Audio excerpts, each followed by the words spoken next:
Hello. Did you know that my perspective is valid, but yours can be easily dismissed? Ha! I'm just kidding. Can you imagine if people actually did that to each other? Welcome to the good world. 1, 2, 3. So come on in to a place that is fun. I'll be your friend and you can be mine. The world is a stream of constant bullshit, but that doesn't mean there's not a whole lot of good shit. You start with the lean and we can make something different. Let's build a world that is good. This is a show for adults. Hi friends, I'm Seth. Welcome to the good world. Thank you for joining me. It is a delight to have you here. So, if you are a regular here, you know that I'm getting ordained in May as an Interfaith minister. And a lot of my friends, when they hear that, their response is, "Oh, I didn't realize you were religious." And my response is, "Oh, I'm not." And that tends to be confusing to people. And I understand that. And I've talked about my beliefs on here before. You can go check out my two-part series on my theology if you want some detail. But if I had to put a label on my belief system, it would be closer to agnostic or even atheist, maybe with a little bit of Buddhism and Taoism mixed in. I've started to learn a little about biopantheism, and that seems cool too. But no, I'm not religious. I'm spiritual in some ways, but I'm not religious, at least not in the way we tend to think of it in sort of the Western culture that I'm from. And so people ask me, okay, well, if you're not religious, why did you go to seminary? Why are you becoming a minister? Because, that's a pretty weird choice. And I totally get that. It is. It's a pretty weird choice. It's a very weird choice, frankly. But the main thing that drew me to this path is that when we talk about religion and spirituality, we are all usually talking past each other, right? We're relying really heavily on our collective assumptions about what someone means when they say they're a Christian or a Jew or a Buddhist or an atheist. And I think we need to learn to understand each other better. And for me, a big part of that is going into faith-based spaces as an agnostic or as an atheist, and going in with an open mind instead of trying to argue with people about why they're wrong, and just recognizing the validity of their experience, right? Because something I see a lot out there is that a lot of people seem to feel the need to turn this into a debate instead of a discussion. And for me, a discussion is where you're trying to learn about something, but a debate is something where you're trying to win, right? It's not a conversation, it's a competition.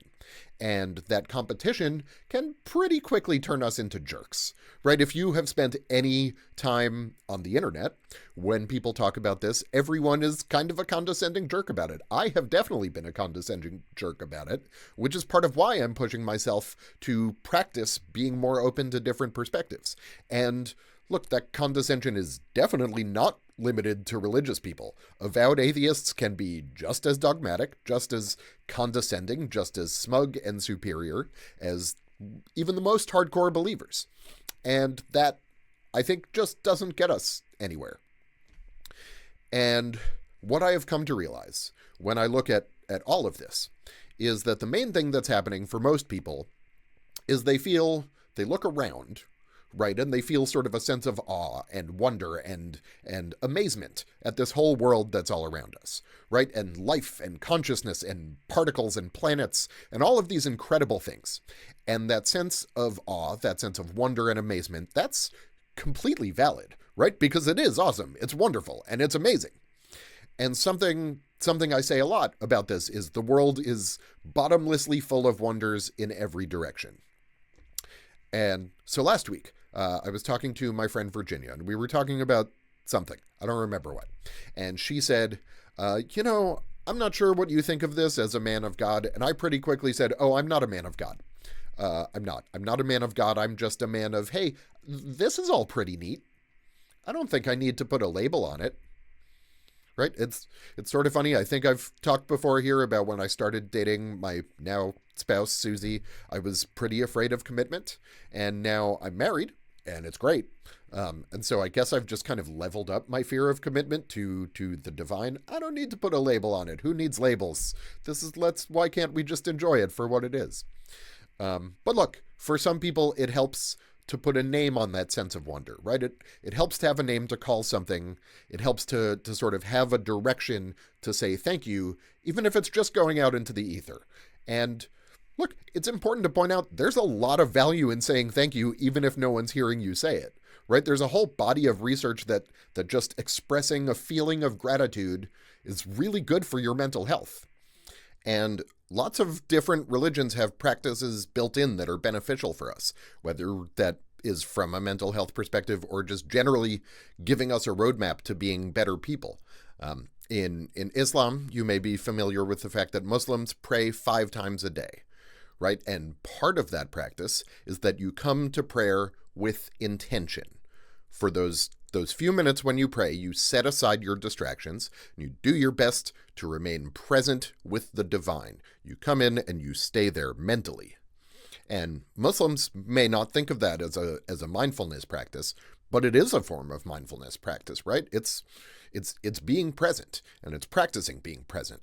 And when Muslims pray, they say Allahu Akbar, which can be a pretty triggering phrase for non-Muslims, right? And here in my culture, it's often associated with violence because that's what sticks out. But in practice, it's something that all observant Muslims are saying several times a day. And the overwhelming majority of them are not using it for violence. And what it actually means is it's effectively God is greater than everything, right? It's a practice of humility. And again, I recognize for non-Muslims here in the US, we may only know it from the way that it's been twisted to do a lot of harm.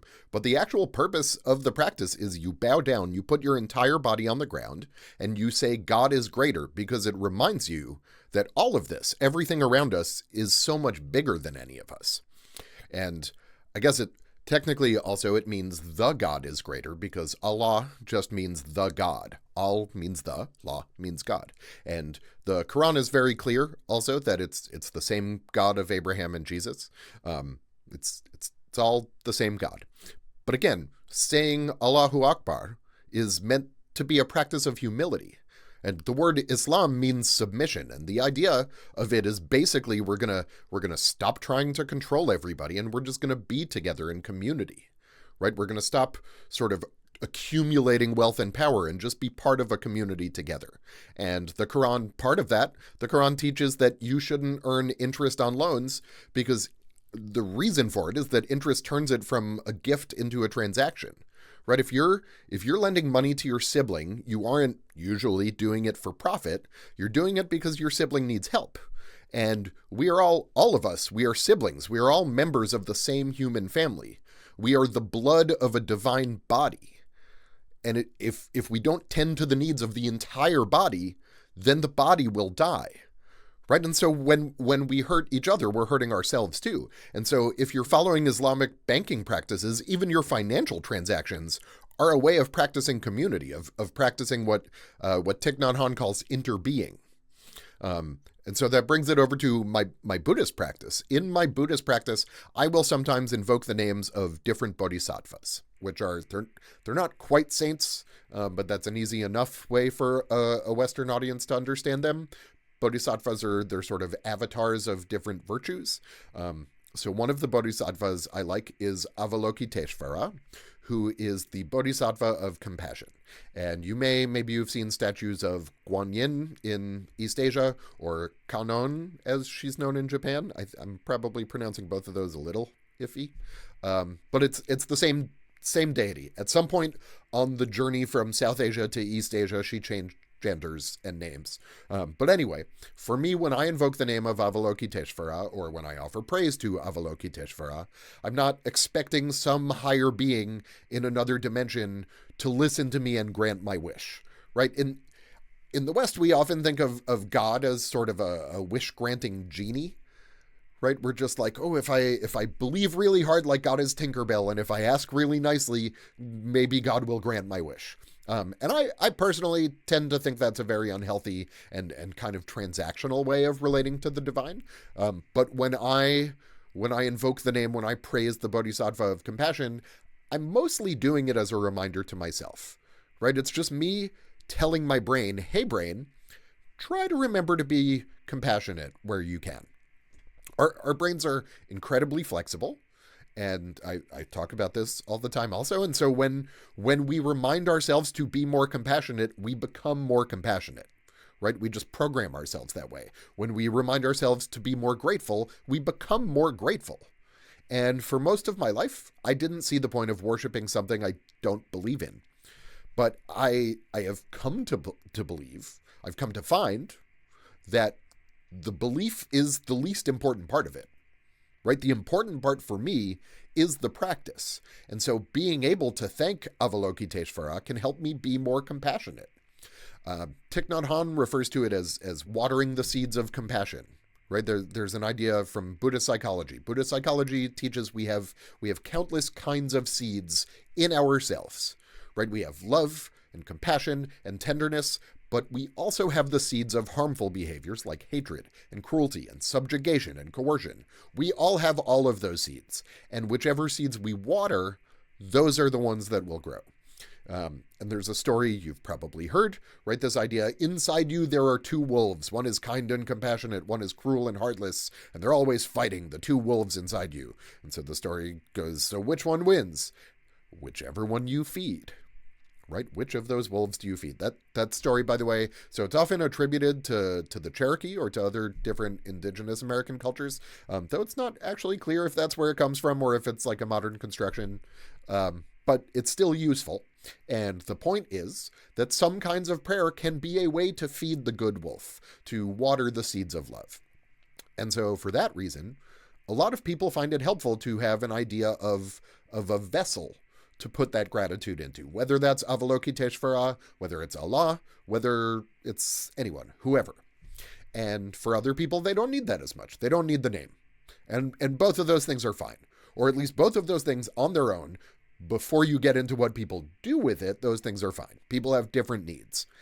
And we recognize that in other places, right? We recognize some people need to get married in order to commit to their relationship. Some people can have a perfectly committed relationship for years without a formal wedding ceremony, even decades. I've known people who have never gotten married but have been together for decades. Some people want a big ceremony where they can make a big commitment in front of everyone they know and sort of put it at stake, right? Put some skin in the game. And some people just want to go with each other and go to City Hall. Some people can have open relationships and still maintain their commitment.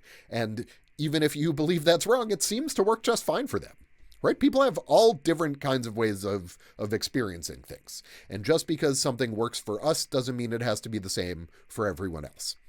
And I personally, I don't really need to put a name on the divine. I don't need to give a name to God. And I don't really need at least a single and exclusive name for it. Right? Sometimes I do say God, though not often. Usually it's just if I know it's more comfortable for whoever I'm talking to. Sometimes I'll say the divine. Sometimes I say randomness, because for me, it's kind of hard to find the difference between randomness and the divine. Sometimes I say divine spirit of creation, right? Just the giving a name to the energy, the creative energy and creative force that made all of this, even if it's not conscious. Sometimes I will address different bodhisattvas or different teachers, and those, again, are really just a way of nurturing myself. But all of it, for me, is really about a sense of connection, a sense that all of us are connected, a sense that all of us belong, even if we don't always realize it. All right, we are going to take a quick break right there, and we'll be right back. Please like and subscribe. Please like and subscribe. Please like and subscribe. Please like and subscribe. Please like and subscribe. Yes, friends, just a quick reminder to please click the like button, thumbs up, subscribe to this channel, share it with your friends. I really appreciate anything you can do to help this channel grow. If you go to goodworld.love, which just redirects to a link tree right now. It's not its own website, but you can find a link to my Patreon. You can find a link to my merch, all kinds of things. But again, anything you can do to help is very much appreciated. Okay, so before the break, I was talking about how my spirituality brings me a sense of connection to something greater, even if I don't give that something a name or an identity or a form or a consciousness. And in my last episode, I talked a bit about how sometimes we identify with our bodies, but we identify with a lot of things, right? And one of the things we identify a lot with is our tribes. In psychology, they call it our in-groups as opposed to out-groups, right? we are in the in-group, other people are in the out-group. Whoever's like us is in the in-group. Whoever we think is not like us is in the out-group. And we often identify some people as one of us and other people as one of them, right? But a crucial realization for me was we are all trapped together on this planet. And it's pretty big, and it's got a lot of resources, but it's also not infinite. And so whether we like it or not, we are all here together, and we all depend on each other. The richest person in the world is still dependent on the farmers who grow their food, and on the doctors who treat their illness, and on the laborers who build their house. If we didn't have each other, we would not last long. The metaphor that I kind of use in my head, I think of it kind of like it's like a giant arranged marriage, a giant polygamous married to 8 billion people marriage. We did not choose to be here together, but we are here, and we might as well do our best to figure out how to make it work. Right? And so coming back to that idea of people have different needs and people get different benefits from religion, just as people get different benefits from atheism. Different people benefit from different things. And you will often hear arguments about how one of these things is harmful and one of them isn't, right? You'll hear atheists say that religion is the reason there's so much conflict and war and violence around the world. And look, I am not going to deny that religion has been a key part of a lot of violence over the centuries. It absolutely 100% has. But also there is plenty of violence that happens without any kind of theism, right? The Soviet gulags and the Nazi death camps and the Khmer Rouge killing fields were some of the most brutal atrocities of the 20th century, and none of them were driven primarily by religion. And the same thing goes in the other direction, right? Where sometimes religious people will say, well, atheists can't be moral if they don't believe that there's a threat of divine punishment, which ignores the fact that human beings have lived in loving communities all around the world without believing in divine force, right? If I recognize the connection among people and the fact that we are all in this together, even if I don't believe in hell, in the idea that I'm going to be punished for being bad, I can realize that my well-being is dependent on other people's well-being, and I can still be a moral person within that understanding of the world, right? And so while religion may not have driven the 20th century violence I mentioned a moment ago, plenty of people who have deeply believed in God have done a lot of harm, right? The Spanish Inquisition and the many, many genocides of colonialism, a lot of that was fueled by a profound belief that the people doing it were doing God's work.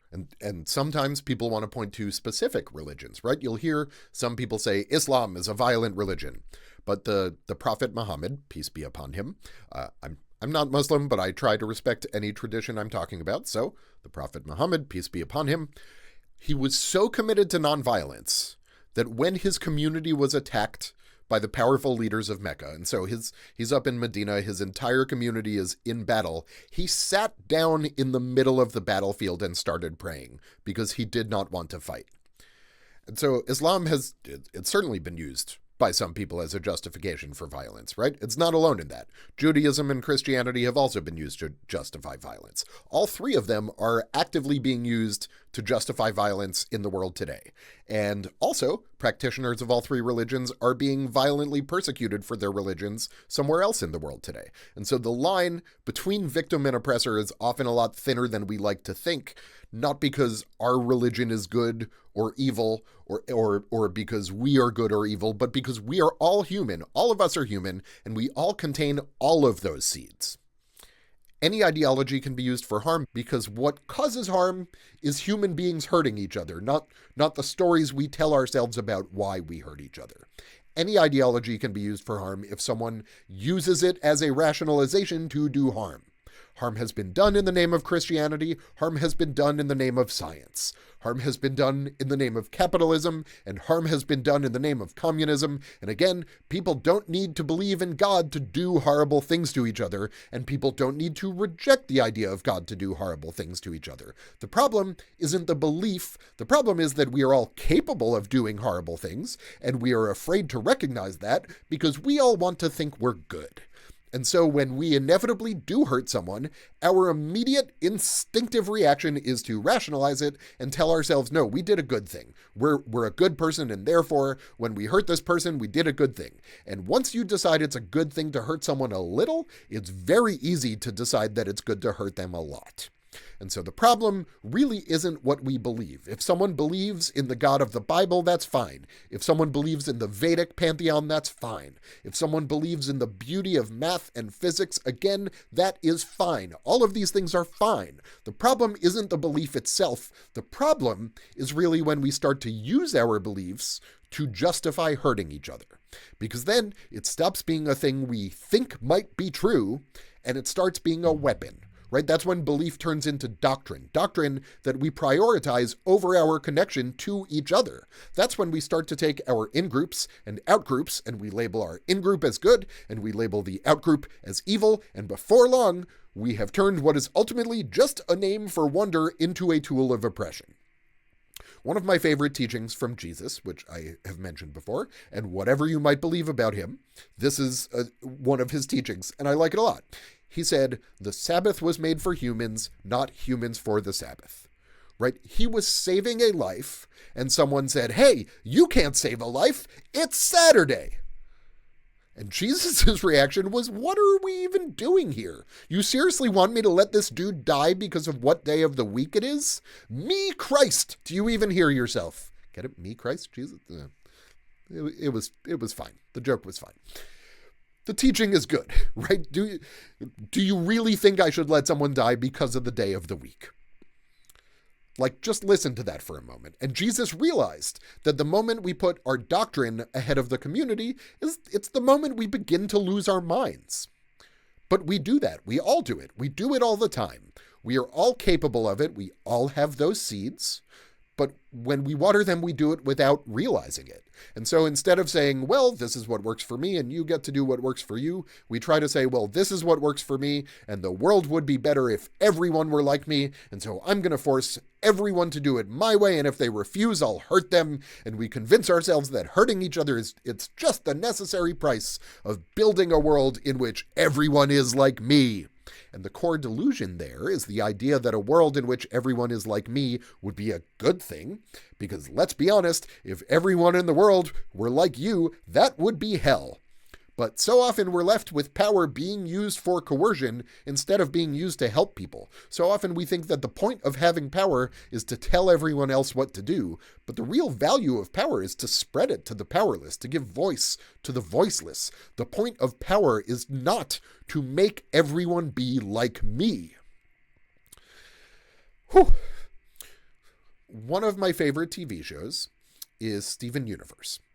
And so here's a spoiler alert for an episode that came out in 2009. So I guess skip ahead a minute if you don't want the spoiler for this show that you could have been watching for 6 years. But in this scene, one of the villains does this crazy magic thing where she basically uses other characters as puppets, and she changes their appearance so they look like her and they talk with her voice. And it's clear that like their consciousness, wherever it is, it's not driving the ship, right? And she's the one puppeteering all of these other characters. And she says, now they are brilliant. Now they are perfect. Now they are me. And it's this really powerful moment, right? Because that is so much of what happens with power. That's what happens with despots. That's what happens with religious fanatics and political fanatics of all stripes, is they say, everyone must be like me. And it's horrible. And that is ultimately what we do when we turn our beliefs into a weapon, right? We hurt people because we can't accept the things about them that are different from us. Sometimes it's the opposite. Sometimes we hurt them because they remind us of our own flaws and failings, right? That definitely happens a lot. It particularly happens a lot with religions, right? As we're taught to see certain traits of ours as failings. And so that makes us feel guilty and ashamed. And so we overcompensate by other people with those same traits even if those traits are just a way to be human. They're not actually hurting anyone, but we take that shame out on other people. It also happens with atheism sometimes, right? Where we might feel a sense of guilt about, say, our absolutism, our smug sense of superiority. And so we rationalize that by attacking other people for being absolutist and superior without even looking inwards at ourselves and the way we're doing the same thing. And so, coming back to the topic from the beginning of this episode, I am making an effort to go into religious spaces because I think it is important for me personally that I do the work of understanding people even if their beliefs are different from mine. And I think it's important not to just dismiss something out of hand that is a core part of life for literally billions of people around the world. And I'm trying to talk to atheists from a religious perspective, and I'm trying to talk to religious people from an atheist perspective, because one of my core beliefs is that when you get down to it, we are really not that different. We're all just guessing all the time. We're all just making it up as we go, casting about for ways to get our needs met. And a lot of the time, when we do that, we end up putting a wall between ourselves and someone else, right? We separate ourselves because emotionally, sometimes that's easier than really engaging with the fact that everyone around us contains an entire universe themselves. And to be clear, I'm not saying we shouldn't have boundaries, right? Sometimes we need to get some distance from someone. Sometimes that's necessary. And hopefully, while we're doing that, someone else can work on connecting to them while we're taking our space to heal. But what I am saying is that on some level, we all have main character syndrome, because of course we do. It's helped to keep us alive.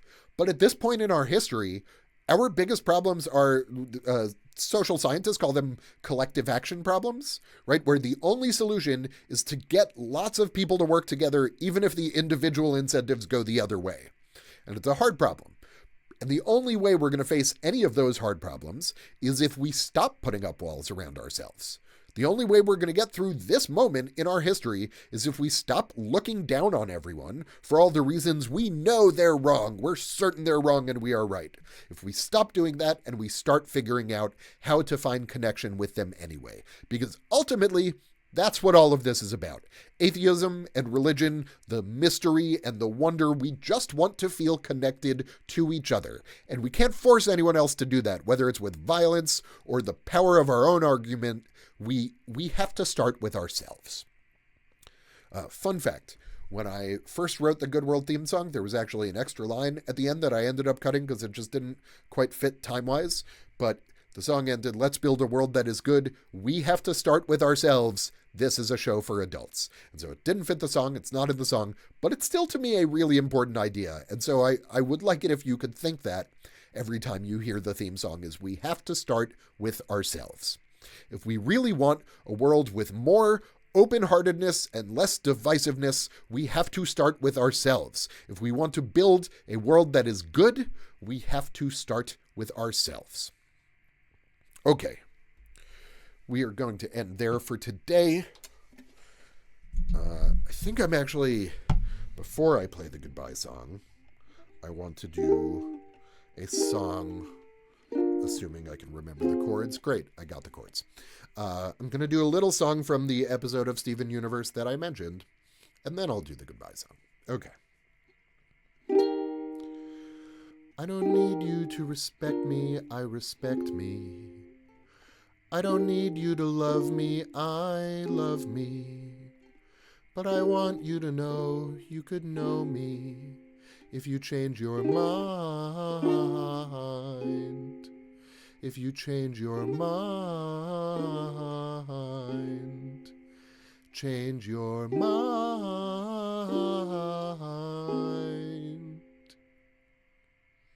Yeah. Change your mind. That's what I'm trying to do, is change my mind. Not about a single question, but in a general sense, right? Trying to transform my brain and its patterns for the better. And it's something all of us can do. We have to start with ourselves. Okay. Well, thank you, friend, for your visit today. Now it's time we both go on our way. The world will still be insane tomorrow, but don't let that fill your heart with sorrow. You can thrive in a desert, just ask a saguaro. Please please give to my Patreon. Capitalism is fun. Let's build a world that is good. We have to start with ourselves. This is a show for adults. Thank you, friends.